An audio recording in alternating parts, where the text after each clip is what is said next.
Monseñor Agustín Román no solo fue el primer obispo cubano ordenado para el episcopado en Estados Unidos, sino que fue el amigo de todos.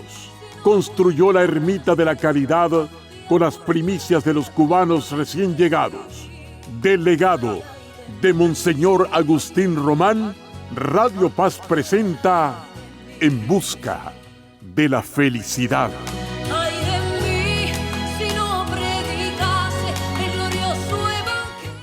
La paz del Señor esté con todos ustedes.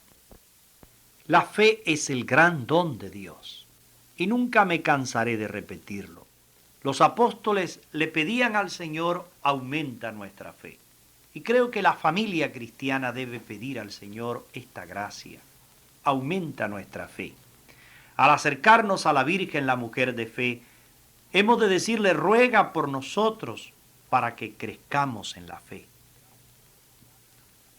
Es muy interesante ver que la oración comporta a todo el hombre, porque la oración llega a un compromiso de vida.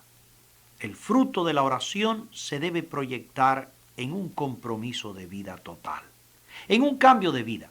Por eso estas personas que dicen: bueno, yo soy muy bueno, más bueno que yo hay que mandarlo a hacer. Padre como yo no ha venido al mundo. Figúrese usted. Esas son personas tan terminadas que no hay que hacer nada con ellos. Eso guardarlas y ponerlas ahí ya, si ustedes quieren, en una vitrina a ver si alguien las compre. Y felicitar al que las compre. Hay personas que no piensan que ellos pueden progresar en nada, eliminar ningún error, crecer en las cosas buenas que tienen. No, hay que comprometerse en nuestra vida.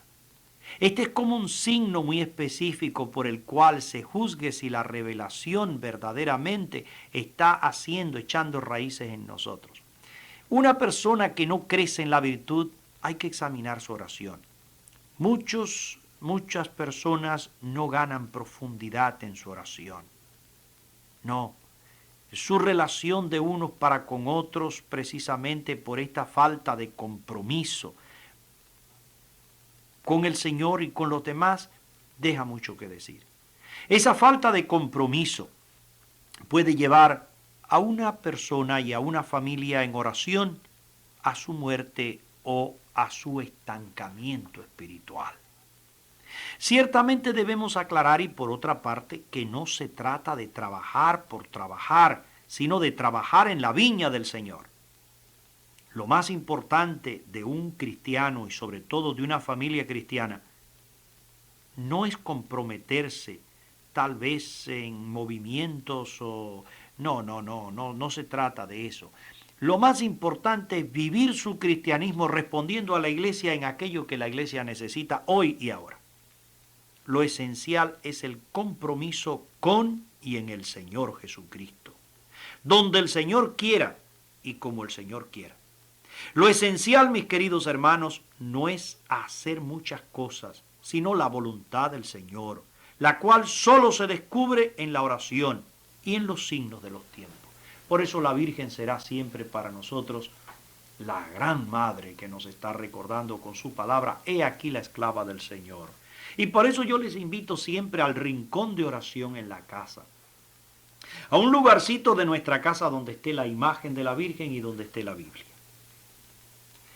Y una de las cosas que yo quisiera hablarles, porque yo sé que esto trae naturalmente muchas preguntas, son las manifestaciones externas, toda la persona humana, toda. No se trata de nada más que con la mente o con el corazón o con la... No es lo externo, es toda la persona. Tal vez el aspecto como más llamativo de una persona verdaderamente en oración no será el más importante, no lo es.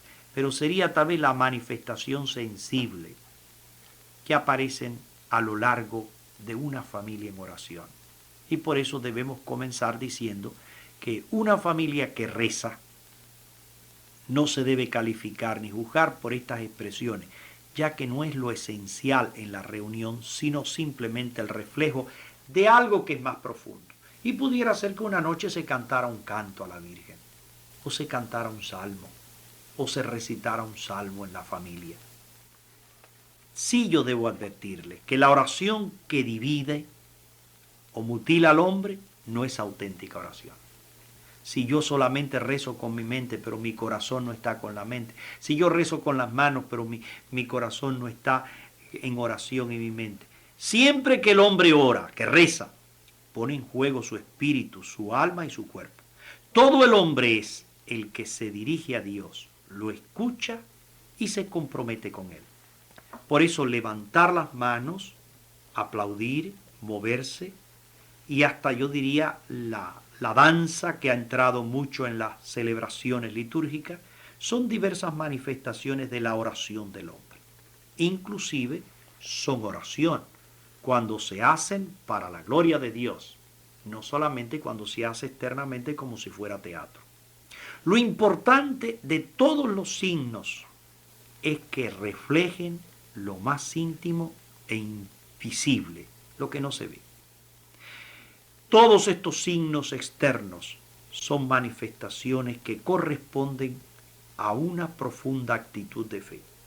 De no ser así, todos estos gestos ya fueron reprobados desde el siglo VIII antes de Cristo por los profetas. Los pies, las manos y todos los órganos del cuerpo humano son para alabar al Señor. Si oramos con los salmos, nos daremos cuenta que el creyente bendice al Señor desde lo más íntimo del corazón, desde lo más profundo de su ser, hasta lo más externo de su cuerpo. San Pablo, por su parte, nos decía que no era suficiente creer con lo íntimo del corazón, sino que era necesario al mismo tiempo proclamar con lo externo de la boca el señorío del Señor. Y eso basta que abran ahora mismo la Biblia en la carta de San Pablo a los Romanos, capítulo 10 y los versículos 9 y 10. La fe, cuando es íntegra, debe tener una manifestación externa. Cuando el apóstol nos habla de que nuestro cuerpo es un santuario del Espíritu Santo y que no nos pertenece, nos dice claramente que el cuerpo es para el Señor y el Señor es para el cuerpo. Y esto lo tienen ustedes en la primera carta del apóstol San Pablo a los Corintios, en el capítulo 6 y en el versículo 13. Y todas nuestras manifestaciones externas en oración son también para la oración. Y les hablo de esto porque muchas personas pues se preguntan por qué hay estos gestos en la misa o fuera de la misa o en el movimiento carismático. Estos gestos y estos movimientos son expresiones que van brotando naturalmente de hombres que tienen el corazón libre y que no tienen complejo para hacerlo. De hombres que sin respetos humanos pierden la vergüenza de confesar públicamente su fe. Y no contentos con alabar al Señor en el secreto de su corazón, en lo secreto, lo hacen delante de todos los hombres, para que también ellos glorifiquen al Señor. El Evangelio, por su parte, está lleno de estas manifestaciones sencillas y sinceras para con el Señor. No hay duda absoluta. San Antonio María Claret describe esto muy bien. El santo, que es un místico en la oración, describe cosas muy lindas. Él dice así: Jesús oró en el pesebre con lágrimas y las manos levantadas, y en la cruz oró con los brazos abiertos, con lágrimas y con grande clamor. Con lágrimas y clamor oraba. Lo dice la carta de San Pablo a los Hebreos en el capítulo 5, versículo 7. San Antonio María Claret continúa: Jesús oró en el destierro de Egipto, oró en Nazaret, oró en el desierto, oró en el templo, oró en el huerto, oró en todas partes, oró de día, oró de noche. Ahora Jesús ora en el cielo y es nuestro abogado con Dios Padre. Jesús ora y orará hasta la consumación de los siglos en la misa y en el Santísimo Sacramento del altar. Y si ustedes abren el Evangelio, se van a dar cuenta que está lleno de estas manifestaciones sencillas y sinceras para con el Señor. Abran, por ejemplo, Marcos 10, 47. Y ustedes verán el ciego que llega a Cristo. El ciego de Jericó que le grita al Señor. Que yo vea, al visitar a Jericó, quedé muy impresionado al recordar que allí un ciego vio al Señor. Era ciego y al abrirle los ojos lo primero que ve es el rostro del Señor. Marcos 10:47. La mujer hemorroísa enferma en Jesús tiene toda su confianza. Abriendo el Evangelio, Marcos 5, versículo 7.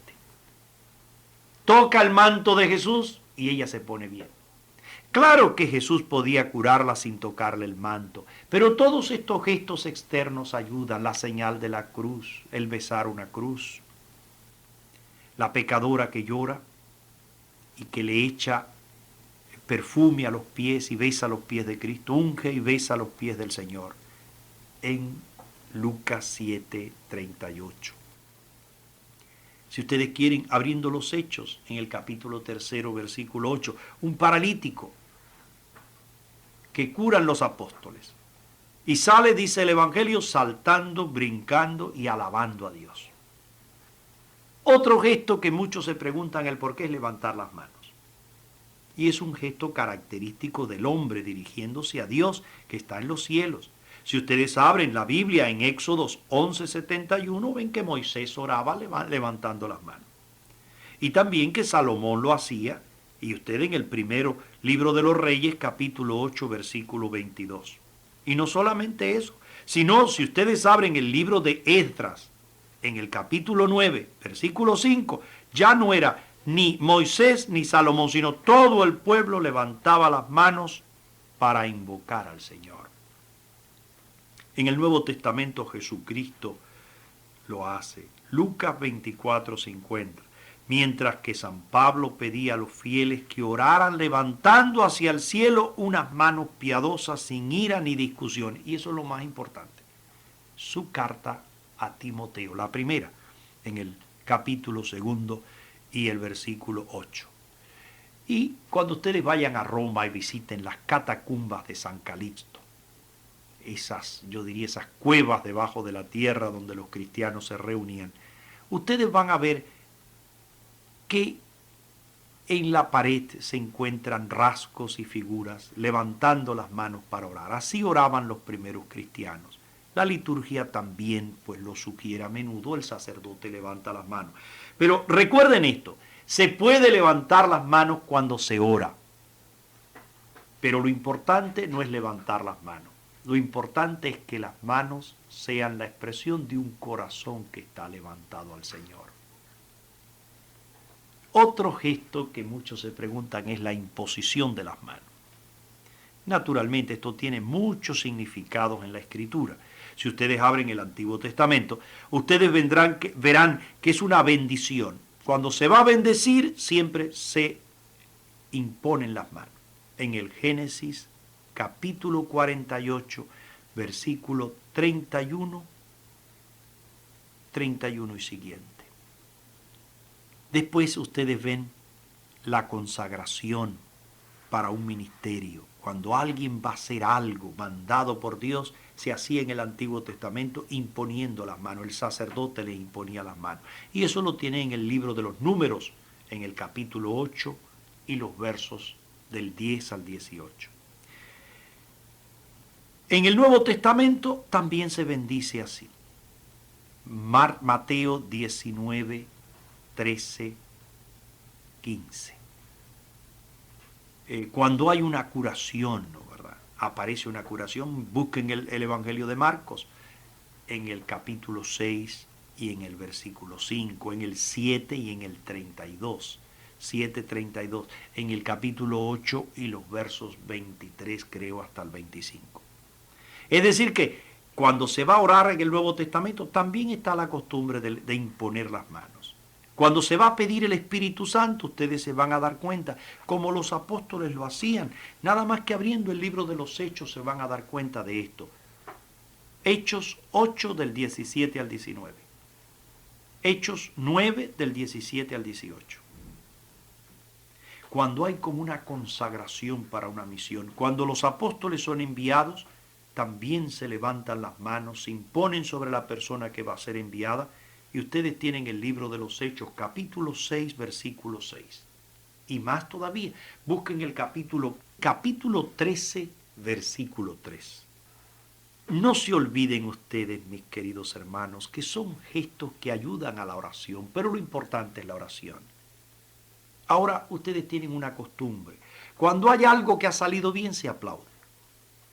Y esta es una clásica aclamación, si quieren ustedes, de festejo del pueblo, cuando lo hacía delante del rey o delante del jefe. Y esta actitud la encontramos muy frecuentemente en los salmos reales. Por eso el aplauso hoy día ha llegado a ser un gesto también de la iglesia. Ustedes abren el Salmo 47, en el Antiguo Testamento los salmos, los cánticos, el Salmo 47, versículo 1. El Salmo 47. Busquen ustedes el Salmo 98, versículo 8. Una costumbre que no es muy común entre nosotros, pero que ha sido siempre de los pueblos, es la danza sagrada. La danza, el danzar, y muchas veces se usa en el ofertorio. Es como un alegre gesto del hombre que alaba y bendice a Dios con todo su cuerpo. David danzó delante del arca de la alianza, donde estaban las tablas de la ley, y en el traslado que se hizo a Jerusalén. Ustedes lo pueden encontrar en el segundo libro de Samuel, en el capítulo 6, versículos del 5 al 21. Y en el Nuevo Testamento, el Padre misericordioso festeja el regreso de su Hijo con música y danzas. Esa es la parábola del Hijo Pródigo, en el capítulo 15 de San Lucas y en el versículo 25. Otro gesto, y son gestos que ayudan, pero no son oración. El gesto es expresión de oración. Los judíos, hasta el día de hoy, sea en el Muro de las Lamentaciones, cuando ustedes vayan a Jerusalén y verán todos esos peregrinos judíos del mundo que se acercan al muro para orar, o en cualquier otro lugar del mundo donde oren, están en constante movimiento de todo el cuerpo. Todo el cuerpo ora, no solo el corazón o la boca. Es interesante cuando ustedes allí en la vieja ciudad, allí junto a aquella muralla inmensa del templo, ustedes ven todos aquellos peregrinos del mundo orando y cómo se mueven, cómo se mueven. Ellos van poniendo unas peticiones pequeñitas así en papeles dentro de los huecos del muro, y entonces ellos se acercan allí para orar frente a aquella ciudad. Otro signo, otro gesto del hombre externo que manifiesta la oración es el canto. Es la forma más espontánea de manifestar los diferentes sentimientos del hombre.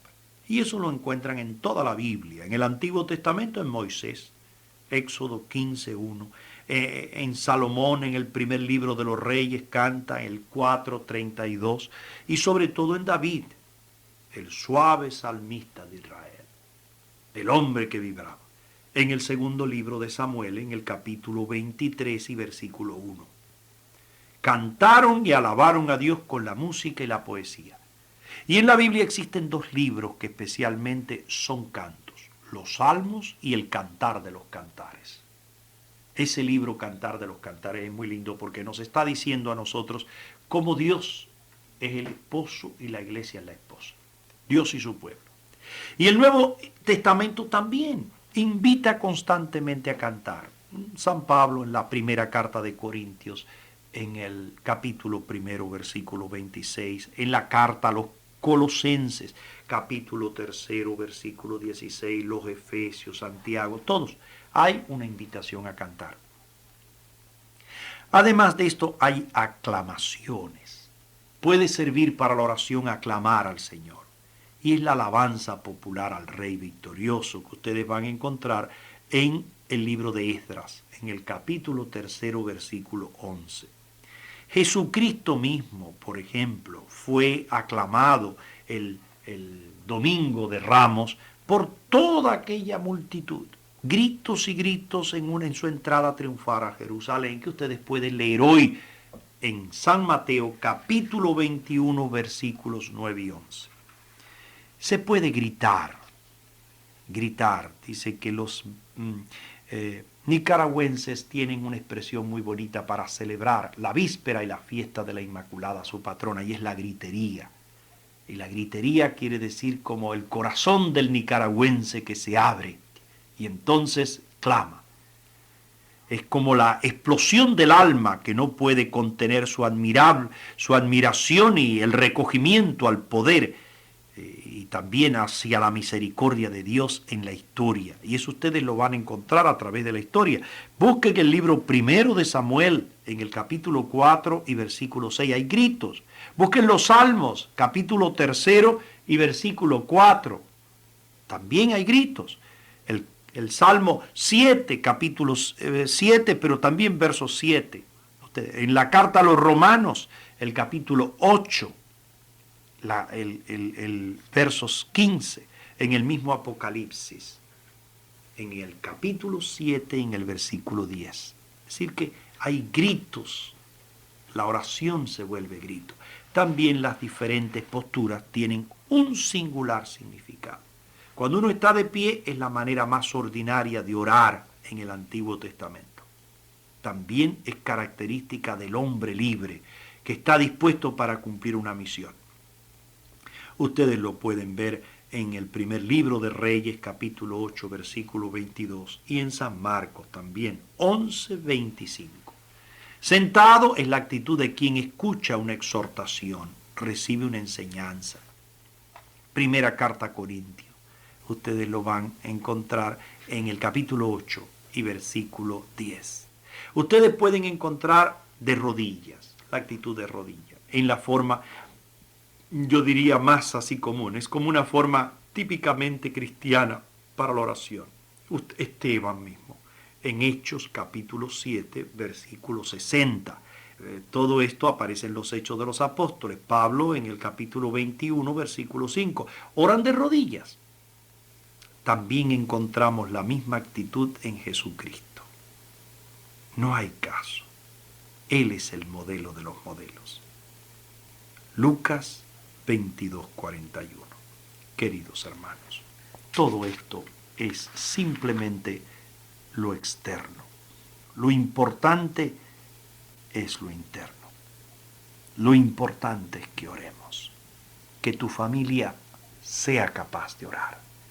Tu familia es la primera célula de la iglesia. La parroquia será la reunión de familias. Si tu familia está viva, tu parroquia estará viva.